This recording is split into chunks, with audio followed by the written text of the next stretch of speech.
ఇక్కడ ఇంకోటి దిశ మీరు చూస్తే తిరుమల ఆచారాలని మనందరం పాటిస్తాం. వెంకటేశ్వర స్వామి దగ్గరికి నమ్మకం ఉంటే ఏ మతస్థులను రావచ్చు. నేను అందుకే చాలాసార్లు చెప్పాను, ప్రార్థనాలయాల్లో వాళ్ళ విశ్వాసాల్ని మనం గౌరవించాల్సిన బాధ్యత ఉంది. ఇప్పుడు వెంకటేశ్వర స్వామికి ఒక నిబద్ధత, ఏ అన్య మతస్థులైనా సరే రావచ్చు, నమ్మకం ఉందనే డిక్లరేషన్ ఇస్తే దర్శనం చేసుకునే అవకాశం ఉంటుంది. అది నమ్మకం ఉందని సంతకం పెట్టమంటే నెక్స్ట్ మీరు చూస్తే అధ్యక్ష ఆ రోజు 2000 నెక్స్ట్ అదే క్యాన్సిల్ చేశారు 2017 వీళ్ళు పోతే వాళ్ళు ఇచ్చి సంతకం పెట్టమంటే ఇవ్వకపోతే అది క్యాన్సిల్ అని రికార్డులో పెట్టుకున్నారు.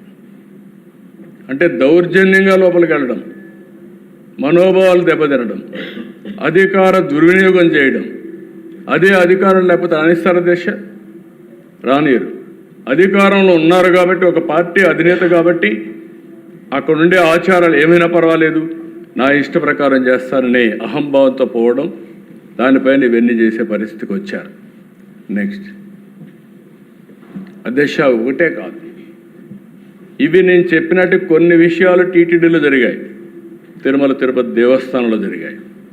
మొత్తం రాష్ట్రం అంతా కూడా హిందూ మతం పైన దాడి. 1924 మధ్య హిందువుల మనోభావాలు దెబ్బతీసే విధంగా ప్రవర్తించడం, 2032 దేవాలయాలపైన దాడులు, విగ్రహాలు అప్రవిత్రం చేయడం, ఏదని అడిగితే పిచ్చివాళ్ల చేష్టలు, వీధి కుక్కలు చేశాయి, గుప్త నిధుల వేట అంటూ తేలిగ్గా తీసుకున్న ప్రభుత్వం 59 విగ్రహాలు చోరీ. నాటి ప్రభుత్వ దాడులు కుట్రదారులపై ఎలాంటి కేసులు బుక్ చేయకుండా ఏది కూడా లాజికల్గా పోని పరిస్థితి. నెక్స్ట్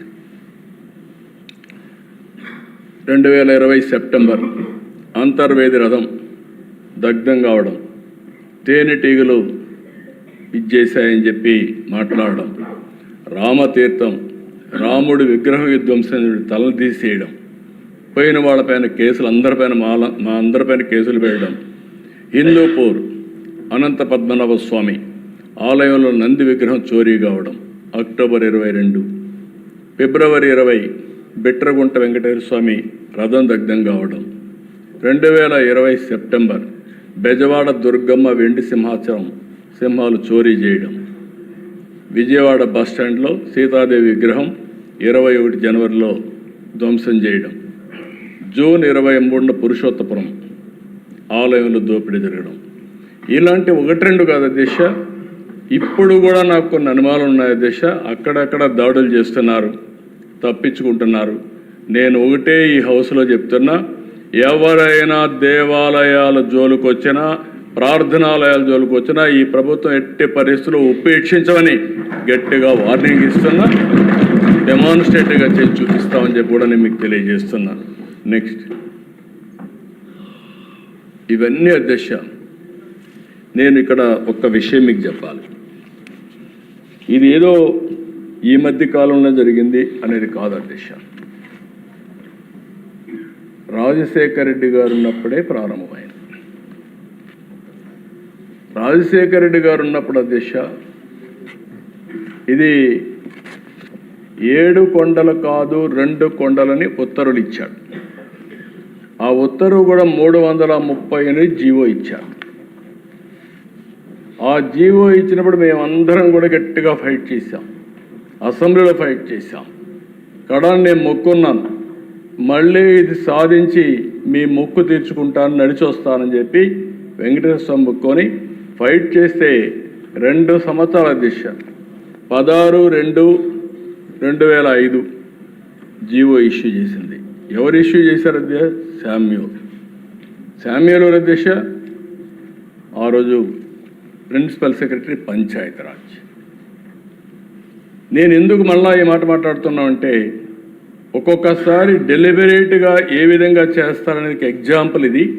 శామ్యూల్ ఇది క్రిస్టియన్, తప్పులేదు. కానీ బ్రిటిష్ వాళ్ళు కూడా తలపెట్టనటువంటి ఆలోచనకు నాంది పలికిన వ్యక్తులు వీళ్ళు.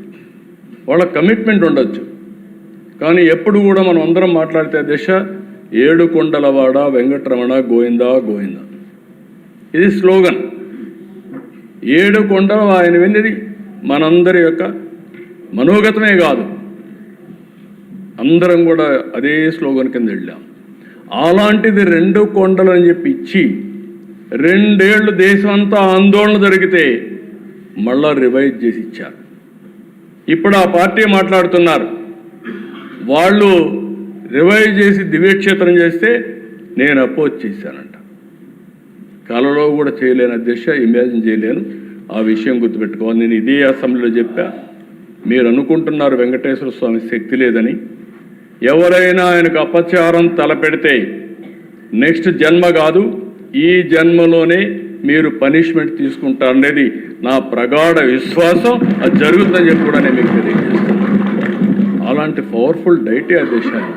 కలియుగ వెంకటేశ్వర స్వామి, కలియుగ దేవుడు, అలాంటి దేవుడికి అపచారం చేయడం కరెక్ట్ కాదని చెప్పి కూడా నేను మీకు తెలియజేస్తున్నా. తర్వాత నెక్స్ట్ అధ్యక్ష, ఇది ఒకసారి చూస్తే అధ్యక్ష, ఇక్కడ ఇప్పుడు వేస్తున్నారు వైఎస్ఆర్ గారు ఇచ్చిన జీవో 747 ఏం చెప్తుందో తెలుసా? కొండపై ఆ నిబంధనలు ఎందుకు, ఈ జీవోను రద్దు చేస్తానంటూ 2009లో చంద్రబాబు హామీ. తప్పు చేసింది వాళ్ళే, మనం పోరాడితే మొత్తం సమాజం తిరుగుబాటు చేస్తే భయపడి చేసింది వీళ్ళే, ఇప్పుడు మళ్ళా తప్పుడు ప్రచారం చేసింది వీళ్ళే. వీళ్ళు ఏమన్నారో నాకైతే అర్థం కావడం లేదు, రోజుకు ఒక మాట మాట్లాడుతూ. నెక్స్ట్ అదే మరి అధ్యక్ష, ఉడిపి మఠం ఫ్యాక్ట్ ఫైండింగ్ రిపోర్ట్ ఒకటి ఇమ్మని చెప్పి రాజశేఖర రెడ్డి గారు ముఖ్యమంత్రిగా ఉండగానే ఉడిపి పెజోవర్ మఠానికి చెందిన విశ్వేశ్వర తీర్థ స్వామీజీ తిరుపతిలో జరిగినటువంటి హిందూ మత వ్యతిరేక కార్యకలాపాలపై ఫ్యాక్ట్ ఫైండింగ్ కమిటీ ఏర్పాటు చేశారు అధ్యక్ష. ఆ రోజు జస్టిస్ భిక్షపతి అధ్యక్షులుగా, జస్టిస్ సిద్ధప్ప, మాజీ డీజీపీ టిఎస్ రావు, శ్రీమతి గీర్వాణి, పద్మావతి యూనివర్సిటీ మాజీ వీసీ డాక్టర్ ఆర్ శ్రీహరి, వీళ్ళందరితో కలిసి ఒక కమిటీ వేశారు అధ్యక్ష. ఆ రోజు ఫ్యాక్ట్ ఫైండింగ్ కమిటీ వేసి వాళ్ళు ఒక రిపోర్ట్ ఇచ్చే పరిస్థితికి వచ్చారు. ఆ రిపోర్ట్ ఇచ్చి తిరుమల కొండపై అన్యమత ప్రచారం జరుగుతూ ఉంది, దీన్ని ఆపాలి, తిరుమల తిరుపతి విద్యా సంస్థల్లో అన్యమత ప్రచారం జరుగుతూ ఉంది, ఆపాలి, టీటీడీలో ఉన్న అన్యమత ఉద్యోగులు తొలగించాలి, తిరుమలలో దుకాణాల్లో అన్యమతస్తులు ఉన్నారు వారిని కూడా రిమూవ్ చేయాలి, కాంట్రాక్ట్ ఉద్యోగస్తుల్లో అన్యమతస్తులు ఉన్నారు వారిని తొలగించాలి, తిరుమల కొండపై మద్యం మాంసం వంటి కార్యక్రమాలు జరుగుతాయని నిరోధించాలి, బోర్డ్ ఆఫ్ ట్రస్టీ స్థానంలో ఏర్పాటు చేసిన స్పెసిఫైడ్ అథారిటీ అధ్యక్షుడిగా రోసయ్య ఐఏఎస్ క్రిస్టియన్ని తొలగించి హిందువులు నియమించాలి, టీటీడీ కళ్యాణ మండపాల్లో అన్యమత ప్రచారం నిషేధించాలి, వెంకటేశ్వర స్వామి అంటే 7 కొండలు అనేది ప్రపంచం మొత్తానికి తెలుసు, 7 కొండల పవిత్రత కాపాడి వాటిని పునరుద్ధరించాలి, టీటీడీ నిధులు హిందూ సమాజ హితం కోసం ఖర్చు చేయాలి, టీటీడీ బోర్డు హిందూ మత విశ్వాసం ఉన్న వారికి ఇవ్వాలని ఆ రోజు ఫైట్ చేశారు అధ్యక్ష. అంటే అధ్యక్ష, ఇక్కడ నేను మీకు చెప్పాల్సింది ఇదే కాకుండా అధ్యక్ష, ఆ రోజు ఒకసారి చూస్తే ఇంకా కొన్ని జరిగాయి. ఎంత దారుణంగా జరిగాయంటే టీటీడీలో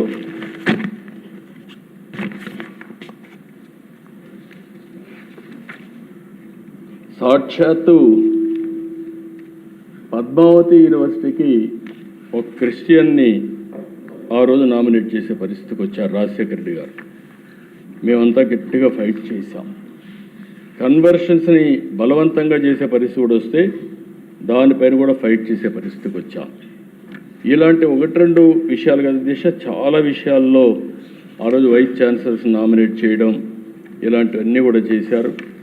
ఇవి చాలా, ఒక మాటలో చెప్పాలంటే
ఇక్కడ మీరు చూస్తే అధ్యక్ష, ఆ రోజుట్లోనే ఎస్వి యూనివర్సిటీ కాలేజీలో దేవ సంగీతం ఒక ప్రిన్సిపల్ని అపాయింట్ చేశారు. ఆయన ఆనవాయితీగా వచ్చేది వెంకటేశ్వర స్వామి టీటీడీ గ్రాంటు, అక్కడ డబ్బులు ఇస్తాం. ఆ డబ్బుల్ని ఉపయోగించుకున్నప్పుడు వెంకటేశ్వర స్వామికి స్టాచ్యూకి గార్లెండ్ వేయడం ఆనవాయితీ. ఆయన వస్తానే అది నిలిపేసే పరిస్థితికి వచ్చాడు. 2 పద్మావతి యూనివర్సిటీకి గ్రాంట్ ఇచ్చింది టీటీడీ గ్రాంట్తోనే పద్మావతి యూనివర్సిటీ పెట్టడం. అలాంటి పద్మావతి యూనివర్సిటీలో వీణా నోబుల్ దాస్ అని ఒకరిని వైస్ ఛాన్సలర్గా వేశారు. అది వేస్తే ఆవిడ వెంకటేశ్వర స్వామి ఫోటో తీసేసి ఆవిడ మొత్తం ఆవిడ దగ్గర మీరు చూస్తే ముందర జీసస్ క్రైస్ట్ ఫోటో పెట్టుకునే పరిస్థితి వచ్చింది. ఆ రోజుట్లో మేమందరం ఫైట్ చేశాం. ఇది మంచి పద్ధతి కాదు, మీరు తప్పు చేస్తున్నారు అని ఆ రోజు మేము ఫైట్ చేసే పరిస్థితికి వచ్చాం. ఇలాంటి సంఘటనలు 1-2 దిశ నా దగ్గర చరిత్ర ఎవరు మార్చలేం. చరిత్ర అంతా కూడా చాలా స్పష్టంగా ఉంది. ఈరోజు దిశ చాలామంది మీరు చూస్తే మట్టుకు సంబంధించినటువంటి పెద్ద జేయింగ్ గారు, ఆయనే ఒక లెటర్ ఒకటి రాశాడు ప్రధానమంత్రికి, ముఖ్యమంత్రికి. అన్యాయం జరుగుతూ ఉంది, జరిగింది, దీనిపైన మీరు యాక్షన్ తీసుకోండి అని చెప్పి మొన్నే జరిగిన అన్యాయం మీద చాలా క్లియర్గా, we believe that the honourable prime minister, a devout follower of Sanatana Dharma, Hindu Dharma, will establish a robust system to prevent such transgressions from occurring in Tirumala in the near future. We pray that Lord Sri Venkateswara, the God of gods, may bestow upon you the strength to protect rightness, the firm resolve to safeguard the sanctity of our temples, and the restoration to uphold our traditions and values అని మాట్లాడుతూ నాకు కూడా copy పంపించే పరిస్థితికి వచ్చాడు. అదే మరిగా యోధగిరి ఎత్తిరాజు మఠ్ వారు ఒక ఆందోళనతో వారు ఒక లెటర్ పంపించడం, ఇంకొక పక్క శ్రీ వ్యాసరాజ మఠ్ వారు ఒక లెటర్ పంపించడం, ఇంకొక ఈ విధంగా దిశ చాలామంది, ఇంకొక పక్కన